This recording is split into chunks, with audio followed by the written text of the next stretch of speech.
Hey crew, I've got the key to this 24 Mazda 3 Turbo S Premium Plus. Today we're going to see what it's like to live with, starting with the spacing in my driveway, which is 16 feet wide by 19.5 feet long. I've got the Mazda 3 parked right there at the edge. Actually, the back tire is hanging over a little bit. We're sitting next to a new Honda Prologue that my wife is reviewing. If you want to check out her content, it's at Mobile Mama on TikTok, Instagram, and YouTube. And she's got the back tires actually hanging over the edge by a couple inches here, really maximizing the driveway space. But honestly, even if they were in a few inches, there still would be lots of room between the vehicles to walk, and the power folding door mirrors on the Prologue do help. We were able to get a double stroller through for our kiddos. The nose of the Mazda 3 is back a few inches from the front of my driveway, and that still leaves lots of room at the back of the vehicle and enough space to walk in front of the hedge to my front door. When first hopping inside with the key fob in my pocket, I can just put my hand on that door handle that will unlock all four doors. And because the Honda is so far away, I'll show you the door opening space a bit later when I'm parked, because here, clearly, that's not going to be an issue. Just sliding inside though, and closing up that door. It was an easy entry because the car isn't too low. Hello cabin crew, thanks for joining for this day in life in the Mazda 3 sedan. Now in this video, I want to prove if Mazda is really getting very close to the luxury segment, or if there's anything of substance missing that keeps this a more mainstream vehicle. Before I get going here, let me show you where I would stick the items I bring with me every day. Like my smartphone, which can go on the wireless charging pad. That's very luxury car standard. The key fob's just going to go in the cup holder inside this console, which does slide back as an adjusting armrest. I did find enough room for my GoPro accessory case to fit by removing the slider adjuster, and then I've got my wallet sitting to the side of that. And then over here in the door pocket, I did have enough space for my 32-ounce big water bottle, so I'm pretty impressed with the storage space inside this cabin. Now let's fire it up.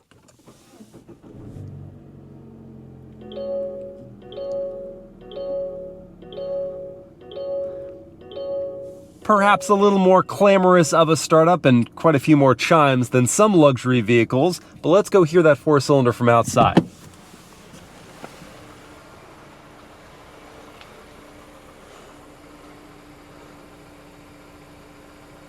For a cold start, that's a really soft idle. That is very premium, both for you and for your entire neighborhood. Now let me throw on my belts here. And why not? I'll turn on the seat heater just at level 1 and the steering wheel heating. Both features you would find in a luxury vehicle.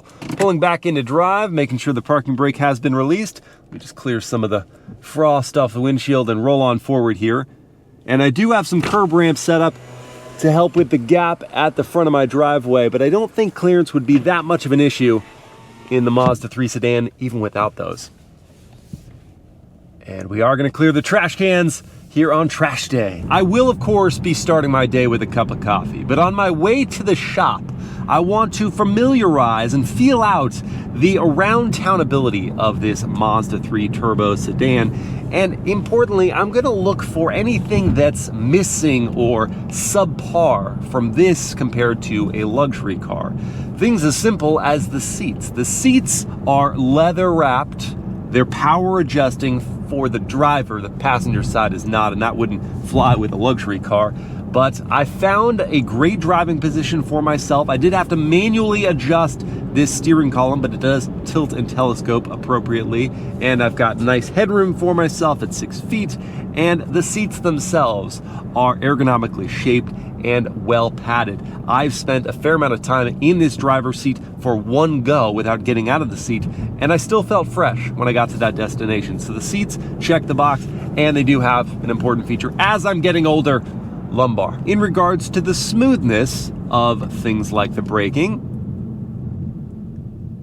the responsiveness of the pedal, and how easy it was to feel out the appropriate amount of effort from my foot to come to a smooth stop, that gets the thumbs up. What about mundane details like turn signal sound?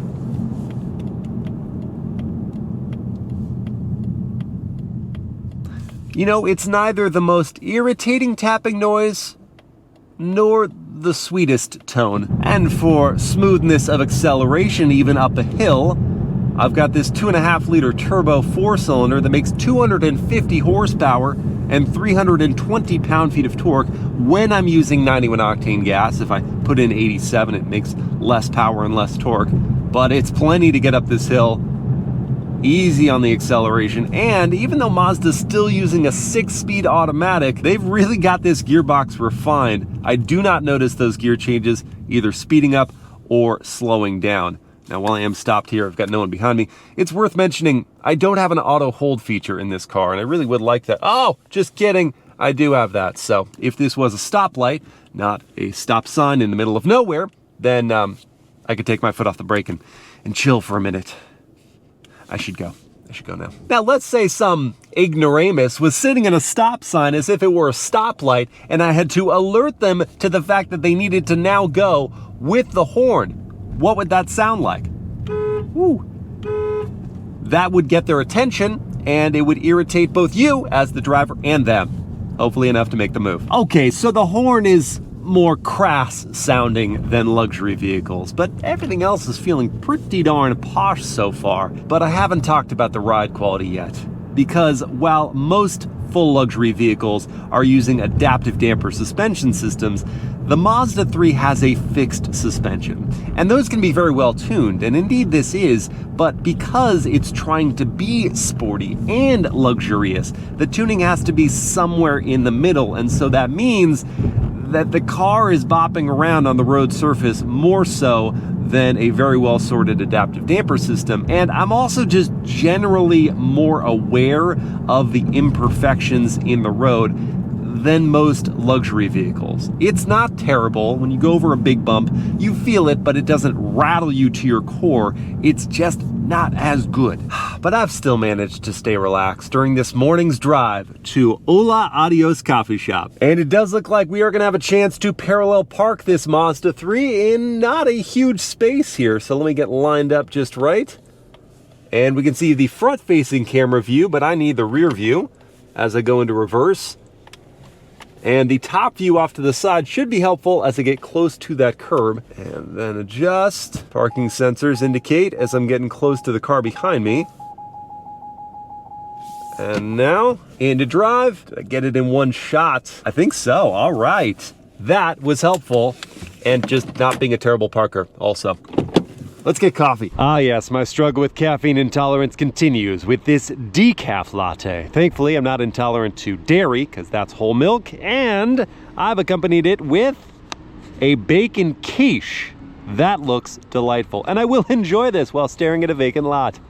Have you ever seen a better looking one? And now it's time to test the practicality of the Mazda 3 sedan with a trip here to Costco. Another day, another full Costco shopping cart. Is this going to fit in the trunk of the Mazda 3? Let's find out. The answer, my friends, is a resounding yes, because even big bulky items like a microwave or paper towel pack or water case can all fit inside the trunk area with ever needing to pull on the two tabs and fold down the rear seats. That means if I had car seats installed, I wouldn't need to disturb them. The only things remaining are the eggs, and those are gonna go in the passenger footwell so they don't get crushed during my journey home. So after putting my cart away like a responsible member of society, I can declare that the Mazda 3 sedan is Costco approved. Yesterday I saw some of the practicality of this Mazda 3, but today I want to see about its personality. Starting with a real-world 0 to 60 test. I've got my race box set up here to record. I'm heading into the sport drive mode. I'll give it some brake boosting off the line and letting it go. Tire spin, but we are hooked and going. And there's 60 in 6.05 seconds. They should call this one the Mazda Wii. Now, I'll admit 6 seconds to 60 is going to be a little slower than a luxury performance car like a BMW 330, but let's see if the Mazda 3 Turbo can earn back some respect here in the curves. Starting with those brakes, great initial bite, nice stability under slowing. I like the steering. It's light but direct and purposeful. Power out of curves is solid with the all-wheel drive, getting the power to the ground. And while there's a little bit of body roll through the curves, The platform is very composed, and I'm told that through the chassis and through the steering. It wants to be hustled, and I will oblige. And now with traction control switched off, through some tighter curves, hard on those brakes, good bite again. It does want to push the nose.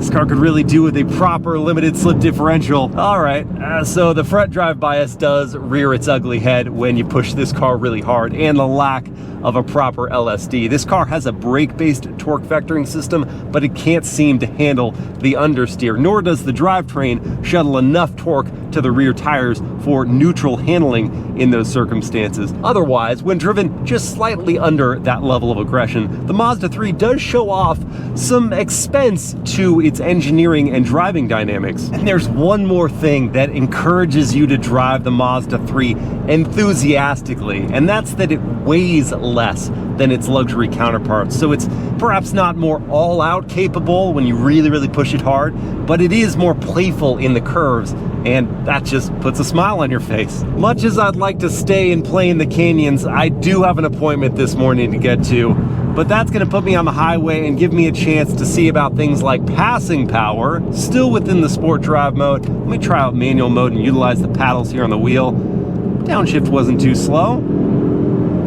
And the mid-range shove is solid. Oh, it upshifted what looked like at least 500 RPM before redline. See if it'll do that again. Down and go.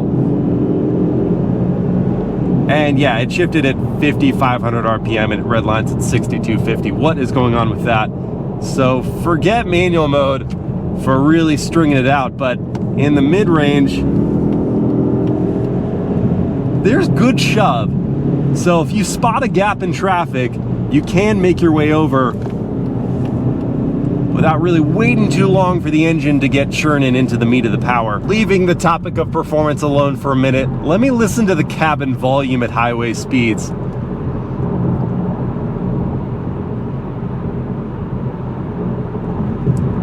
You know, I expected much worse, especially on this louder road surface. It's not smooth tarmac. I was preparing for a lot of tire noise, and I get a little, but it's not bad at all. Nor is the wind noise too pronounced. Other vehicles around and passing under that overpass didn't create too much noise inside this cabin. It feels pretty well insulated. Given the price point of $30,000, well, this one as tested is $37,000, I could commute in this pleasantly. And I would have things like adaptive cruise control and some steering assist. Shorten up that following distance, build up the speed. Just as a demonstration, I'm going to take my hands off the wheel and see if it stays in the center of the lane,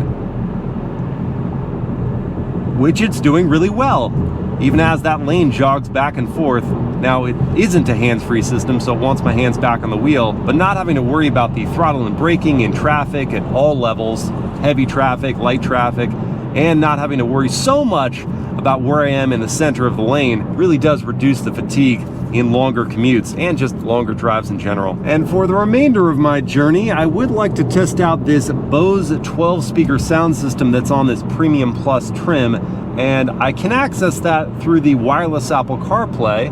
So I've got my phone paired up here, click down to engage, and only when you're in CarPlay or Android Auto does the screen become a touchscreen. Otherwise, you're having to use the controls down here. I don't mind that too much. It's less distracting while driving, and even with it being in Apple CarPlay mode and therefore touchscreen accessible, sometimes I still want to just turn the dial. So let me select my playlist here, find the right song, turn up the volume knob.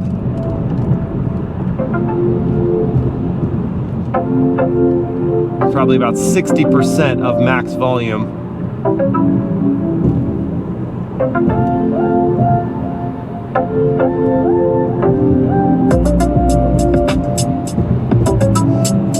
Go a little further to 75.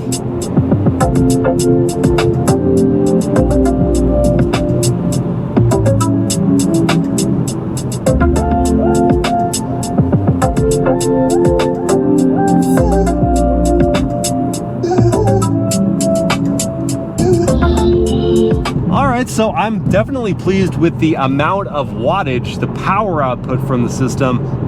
Clarity was solid, started to get a little distorted there as I cranked the volume, and certainly the bass, though it hit, it did feel like either it was shaking the speakers or just that was the effect of the bass system, so that could be improved.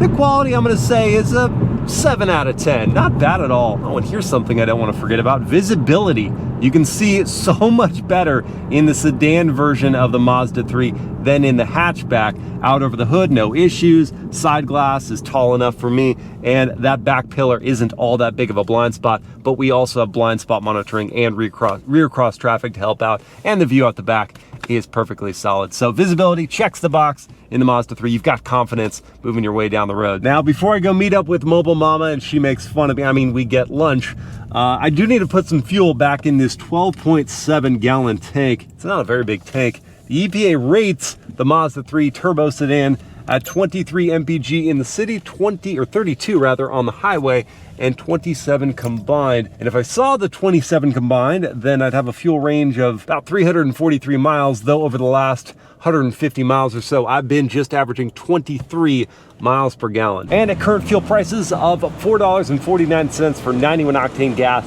that does give you the most power in the Mazda 3. It's gonna cost me about 57 bucks to fill this tank. Not outrageous. That is the one good part about having a small fuel tank, but no capless fueling, so I gotta work a little harder. There she is. What? There she is. There. Not even 3 words into our dialogue together. Yes, I've got a list because yes, my appointment was to add Invisalign.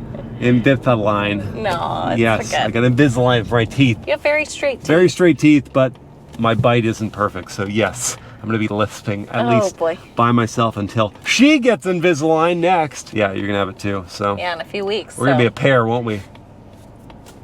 This will be great. Anyway, so beyond the list, I wanted to invite you in to the Mazda 3 interior. You always invite me. Well, I needed to. I do. I know. I'm surprised you didn't say welcome, Mobile Mama. That can be rectified. Welcome, Mobile Mama, to the Mazda 3. Now, I wanted to welcome you because I felt like that would be the luxurious, the premium thing to do. Because in this video, I'm talking about, what differences between this very upscale mainstream vehicle and a proper luxury vehicle are there? Oh, wow. So, do you feel like this is a posh cabin? Yeah, it feels nice. I feel like it has some more leather than the Porsche Panamera we were just in. Oh, yeah. Oh, that's a blow. Harsh, but yeah. I mean, that one well, had a lot of hard plastic. Yeah, less gloss black. I mean, there is some here, and look how that has worn terribly. Oh. So many scratches. But the leather everywhere feels nice, even on the door panels. Yes. That's nice. Well, up here it's injection molded, I'm but saying everything right here, else is... where your arm I rests. agree with you. It gives you that nice ambiance. How much is this? This is $37K as tested. Okay. Not bad. Yeah. Although you got in and immediately was like, well, how do I get this seat to move? Yeah. It's a manual adjustment for the passenger. Yeah. Gosh. Oh, okay. Okay. Manual. Yeah, manual adjustments.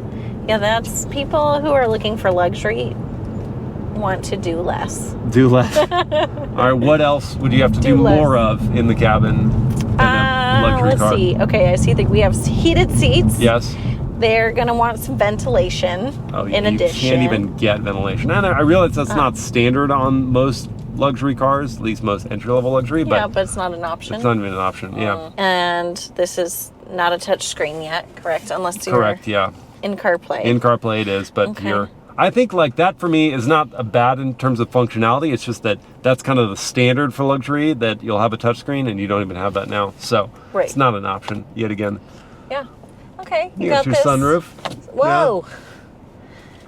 It's not a power opening sunshade. Maybe that's a luxury feature that you don't have. Yeah. Are you doing all right? I'm doing fine. I've got a little bit of a headache now because the retainer things are pressure. I'm fine. How do you feel in the seats? I like them. They're snug. They're comfortable. I do wish there were some thigh extenders here. Oh yeah, thighs hanging off a little bit there. But other than that, they're great. Yep. Yeah. And the ride? It's pretty good. Yeah, I think it's solid. It's maybe not as compliant, I said, as a full-on luxury car, but for a mainstream vehicle, this is very good. Yes, it's a cut above. the cut above. I have to figure out what words I can actually say without lisping, and I have to work around that. That's what I'm thinking about now. You can't just cut words out of your vocabulary. Well, I might have to. Oh, well, maybe you'll say less. Are you thinking about talking? Oh, you think about in our lives? You just want me to say less? This has all been a ploy to get me to speak less. Hey, I'm getting Invisalign soon, so I'm going to be saying less. That's true. Oh, maybe man, we'll it's just going be to work really for quiet. both of our favors. It'll really improve our marital relations. Can't say relations. Relations. That's another word that's got to go. Oh, man. Ooh, new pokey. We'll try that next time. Yeah, we're not going today, we're going to Tanakaya for soba noodle deliciousness. I didn't even realize there's a karaoke place next door. Shout. Oh, for all the karaoke we do? Yeah. I'm definitely not doing it now. Shout karaoke. Oh, man. No, more like lift karaoke. Can't wait to take these trays out and eat my food. Yay! I'm really happy about this. After a long wait, it's here. Your soba noodles and... What's under the... Katsudan, yes. Pork cutlet. This is going to be so good. I cannot wait. Cheers. Are we chopstick cheersing? Let's do it. Cheers.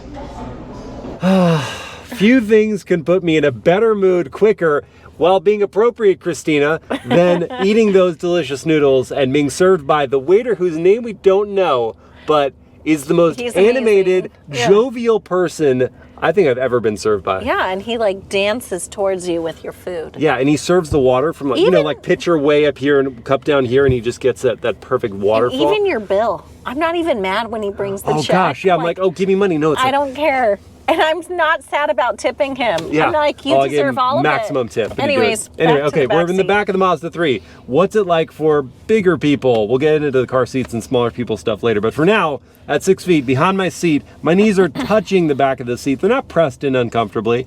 And, it's okay. My head is also touching the roof, not pressed again. I do have an adjusting headrest to make it more comfortable. Mm-hmm. And I have about an inch here, and I'm good. And you've got more headroom because you're smaller than I am. And we have an armrest. And it's a super squishy one at that. Nice. And it's the perfect height. That does make it better. It doesn't fully resolve the issue of lack of air. Yeah. Well, I mean, you're going to get the air that's coming from under the seat, but I'm not no happy vents. about that. Nothing here. Nothing you can adjust and point to you. Obviously, no temperature adjustment. But no USB-C. That's very much, we're talking luxury stuff here. That's not, unacceptable. No luxury car would not have rear air vents, period. So that's a miss. And no USBs. Nothing. Nothing like There's that. There's nothing back here. There's an armrest. We've addressed that. That's it. Yeah, you get power windows. And they are one touch up down, so that's good. But yeah, that's a big old miss here. What about the car seat setup? Let's do that next. So talk me through the car seat setup. What do we got? It's your standard 2 sets of lower latch anchors, 3 tethers. Okay, and the lower latch are with these clips that I've already removed on that side, but these you may lose, so just stick them in the door. Okay, so I'm gonna put the forward-facing car seats behind my driver's seat, and the doors open nice and wide, so I can get that in there easily enough. You, same deal. Yep. And what about definitely spacing? Gonna have to move forward. Gonna have to move your seats. Okay, we got it in there. Yep. Not too bad. No problem. All right, for me, it was also easy getting to the top tether here. Again, without adjusting headrest. Now, what about the legroom sitch? For me, we know it's good because I didn't move my seat at all. Ooh, but what about for mobile mama? It looks like those knees are awfully close to the dashboard, and you can't move the seat back at all. So, how's the back angle? It's good. That's all right? Yeah, that's fine. Knees are just going to be like this. Yeah, if you're shorter than me, you're going to be fine. You're 5'9", so if you're smaller than that and you've got a rear-facing car seat, that's the only way that'll work. If you've got a forward-facing car seat, 6-footer, that's good. Yeah. But that's the stipulation to saying that the Mazda 3 is family approved, kind of, for some people. Well, crew, at the beginning of this video, I pondered what, if anything, was missing from the Mazda 3 that you'd find in a traditional luxury vehicle. And after spending some quality time behind the wheel, I can pick out a few things you would be missing from a luxury car, but not as many as you may think. Despite a plush cabin and comfortable seats, the Mazda does do without certain features you would find in a luxury car, like power adjustments for for the passenger seat, or rear air vents and USB ports, and just generally more advanced technology. The ride is very compliant for a mainstream vehicle, but without adaptive dampers, it's busier than a luxury car. Performance is very entertaining, certainly by mainstream standards, but it lacks the finesse and full dynamic capability of a performance luxury vehicle without more rear drive bias and a limited slip differential. Will you get the essence of luxury while living with the Mazda 3? I certainly think so, and for thousands of dollars less. And that might make it worth skipping the full course meal to have this very tasty appetizer. I hope you guys have enjoyed this day in the life, and I will see you again next time. Few things can put me in a better mood quicker than eating those delicious noodles. Noodles. Eating the noodles and being served by, we don't know the waiter's name, but I know a few things that can make you feel better. What? Quicker. Oh my gosh. Inappropriate, bro.